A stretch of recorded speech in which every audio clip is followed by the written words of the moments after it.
एक बार एक राजा ने सड़क के बीच में एक बहुत बड़ा पत्थर रख दिया। फिर वह पेड़ों के पीछे छिपकर देखने लगा। एक एक करके सबसे अमीर व्यापारी वहां से गुजरे। उन्होंने पत्थर देखा और उसके चारों ओर से निकल गए। राजा के सबसे करीबी दोस्तों में से एक ने तो जोर से बड़बड़ाया, कितना बेकार राजा है, वह अपनी सड़कें भी साफ नहीं रख सकता। दिन बीत गया।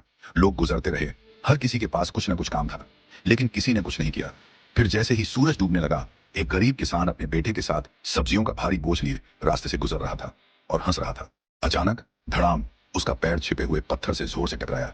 वह दर्द से कराह उठा, लगभग गिर गया, लेकिन उसने न तो गाली दी और न ही शिकायत की। इसके बजाय उसने अपनी सब्जियां नीचे रखी, अपनी आस्तीनें ऊपर चढ़ाई और धक्का देना शुरू किया। पत्थर भारी था, वह कराह उठा।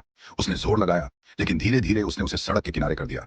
जैसे ही उसने अपनी सब्जियां उठाई, उसने देखा कि पत्थर के नीचे धूल में कुछ पड़ा है। एक छोटा सा चमड़े का पर्स। उसने उसे खोला। आंखें फटी रह गईं। सोने के सिक्के और राजा के शाही निशान वाली एक चिट्ठी। उसने उसे धीरे धीरे खोला। उसमें लिखा था, यह सोना उसका है जिसने रास्ते से रुकावट हटाई, आपका राजा। किसान वहीं खड़ा रह गया। उसका बेटा उसे देखता रहा, बिना कुछ बोले। उस दिन वे सोने से भी ज्यादा कुछ लेकर घर गए। वे एक ऐसा सबक लेकर गए जो ज्यादातर लोग कभी नहीं सीखते। हर रुकावट में एक मौका छिपा होता है, लेकिन सिर्फ उनके लिए जो पत्थर हटाने को तैयार हों।